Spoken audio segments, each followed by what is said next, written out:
Welcome to the special edition of Investor Ideas podcast with a spotlight on the cannabis sector. Recently attending the ArcView Investor Forum at the Westin Bayshore in Vancouver, BC, we got to interview some of the most influential thought leaders in the sector. Over the next coming week, tune in to hear guests such as Troy Dayton from ArcView, Sean McCabe from Electrum Partners, and Mike Gorenstein from the first publicly traded NASDAQ cannabis company. And many more, including an exclusive interview with the startup winner from the forum. You will hear thoughts on emerging markets, key data from the US and Canada, and how tech plays a role in the cannabis sector and what it takes to become a success in this industry.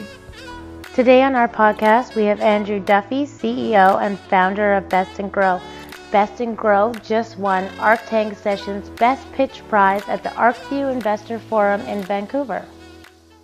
Welcome to our podcast, and great meeting you both at ArcView Investor Forum and especially the MGIC after party in Vancouver. Absolutely. Thanks so much for having us. For our listeners that don't know Best & Grow, can you give us the background story on how you both started the company and what your mission is? Sure. So Jake, my co-founder, and I became fast friends when we met in our sophomore year at Harvard University, where I was studying behavioral economics and Jake was studying public policy and social psychology. We graduated in 2016, and as most wayward Harvard students do, we ended up in the finance world. I was at a big hedge fund. Jake was in private equity. We got tired of that pretty quickly, so we decided to move out to Colorado and get into the nascent cannabis space for all the opportunities that it offered and the incredible growth that we were seeing in it. So we started up Best & Grow, which is a company with the pretty simple mission of helping cannabis brands make better products and helping cannabis dispensaries pick the right products to sell. And we do that by aggregating feedback from industry stakeholders, most importantly, bud tenders, point of sale, retail employees who have the most influence of anybody over what cannabis products get purchased and have the most experience of anybody in consuming cannabis products and recommending them to people. So we really value their feedback, and we use that to help dispensaries and brands do a better job and improve their operations. Fantastic. So you just won the Arc Tank Sessions Best Pitch Prize at the ArcView Investor Forum. For our listeners looking for some background, why is that such a prestigious award for a new cannabis company? The notes are as follows. The ArcView Group is responsible for a number of groundbreaking ventures in the cannabis industry. ArcView Market Research is one of the first and most off-cited publishers of market research on the cannabis industry. ArcView is headed by some of the most top influential figures in American cannabis community. Troy Dayton, the organization's CEO, is a founding member of some of the U.S.'s most influential activist groups. Steve D'Angelo, CEO of California's most renowned dispensary, Harborside Health Center, and both were named by Fortune magazine as being in the top 7 most powerful people in the U.S. cannabis industry. That must have been a little bit intense going on that stage to pitch in front of them. Absolutely, yeah, it was pretty scary. What does this mean for Best & Grow, and how did it feel winning this award? Well, thematically, it's just another indicator for us that this is a real problem that we're solving and that we're solving it in a good way. Practically, it's obviously a huge boost for us in publicity. We're doing podcasts now, which is great, and particularly with investors and potential business partners. Our phones have been ringing off the hook since the win, and that's a pretty great feeling given that we've been working so long on this in relative obscurity to build something that we knew would be an industry game changer, and now it seems like a lot of other people are coming around to that. So it feels great. It's really validating of the amount of hard work that we've put in and has really made us thankful for all the support that we've received from not only the Canopy Boulder Accelerator, which we're about to graduate from, but also our advisors, our existing investors, and our families for supporting us so much. So a lot of the speakers and panels were talking about the cannabis industry developing brands, almost like a craft beer, as it becomes more and more acceptable as a consumer product.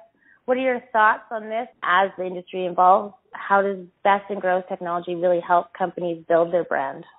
So, yeah, I'd point to the industry as a better parallel with natural foods even than beer or wine. I think that, 20 years ago we saw natural foods as a big bulk discount store type of option where you'd see large amounts of agricultural products in big bins and you'd scoop some out and take it home. Whereas now, if you walk into Whole Foods, everything is a branded product. They're extremely well branded, extremely well marketed, and they're developed over an extremely long amount of time to be exactly what their customers desire. And I think that that progression is what we're going to see in cannabis. But the companies that are going to survive and that are going to be successful are the ones that are using data. They're able to differentiate themselves from the literally thousands of other cannabis brands that are popping up trying to get a piece of the green rush. And if they can really use data effectively to figure out what their consumers want and how their consumers are actually consuming this cannabis, then they can develop the best products, they can market those products more effectively, and then they can sell them more efficiently. So Best and Grow is really tasked with doing just that. We help brands to gather feedback from their most important influencers, the bud tenders, as well as consumers, to figure out how they should be developing their products to save them time and frustration and money in that product development process, as well as help them figure out how they should be marketing those products and how they can get them into the right people's hands. And dispensaries have the same problem. They have to curate their merchandise. They have to choose from thousands of different product SKUs to pick what goes on limited shelf space, and making sure that your dispensary has the best products and is the place where people go to get the most reliable information and the most reliable, consistent cannabis is really, really important to differentiate those dispensaries. So Best and Grow helps them to aggregate feedback and aggregate information about that to inform their operations going forward.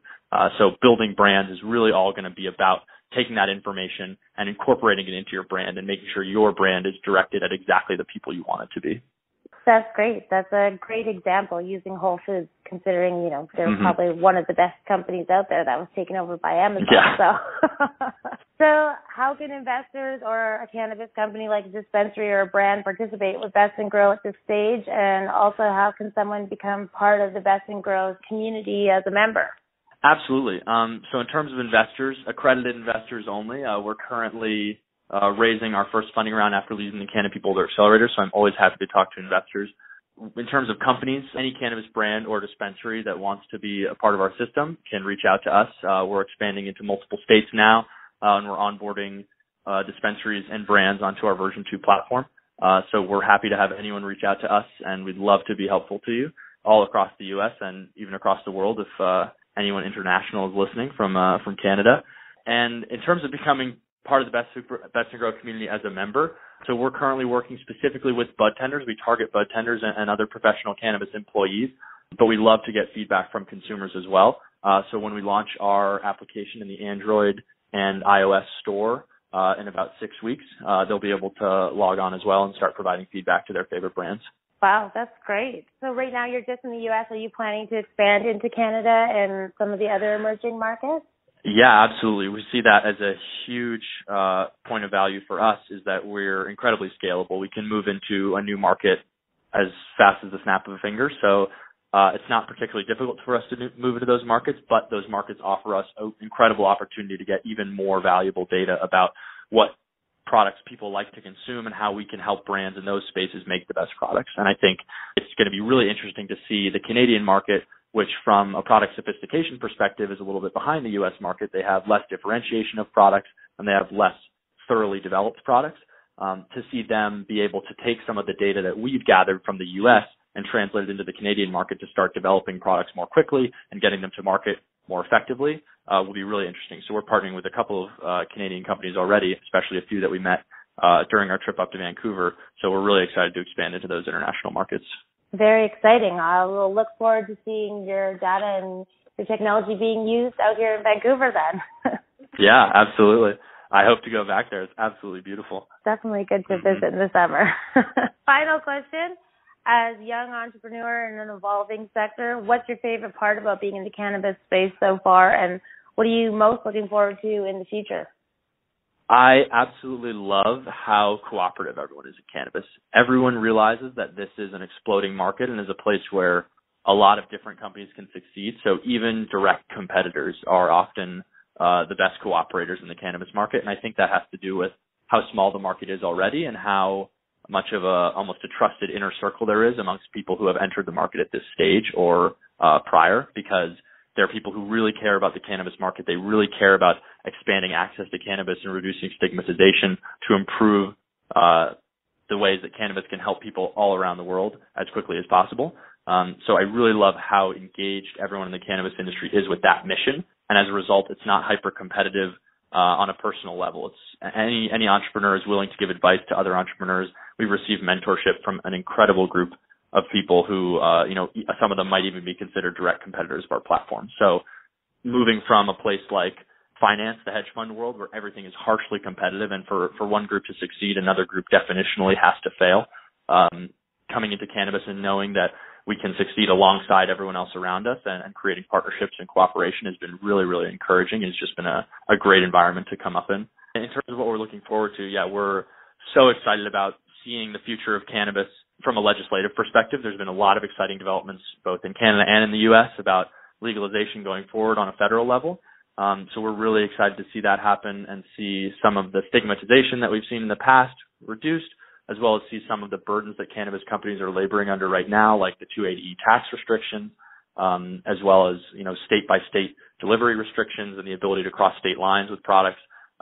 Would be really, really great to see those eliminated, as well as to see the social impacts, because cannabis prohibition obviously has been a horrible impact on so many people around the world, particularly existing disadvantaged communities, minority communities that have had people taken away from them, have had lives taken away from them just because of consuming a particular plant. So really excited to see some amnesty for people that have suffered under that prohibition, and to see that nobody in the future will ever be convicted as a result. That is a fantastic answer to end the podcast. So for any investors or dispensaries or consumer brands, what is your website and how can they reach out to you and Jacob? Yeah, you can reach us at bestingrow.co is our website. You can contact us through that, or you can shoot me an email directly at andrew@thebigstamp.com. And feel free to give me a call at the information that's listed on the website as well. And you're both on LinkedIn, so people can join you on there? Absolutely. Love connecting on LinkedIn. It's the new Facebook. Spread it around. Awesome. Well, thank you so much for a fantastic podcast, Andrew. I have to say thank you to ArcView and MGIC for throwing an amazing forum and an even better after party. Hopefully we've all recovered from that. So just barely. InvestorIdeas.com reminds all listeners to read our disclaimers and disclosures on the InvestorIdeas.com website. All investment involves risk, and this podcast is not meant to be an endorsement to buy or sell securities or products. To hear more podcasts, you can go to www.investorideas.com/audio.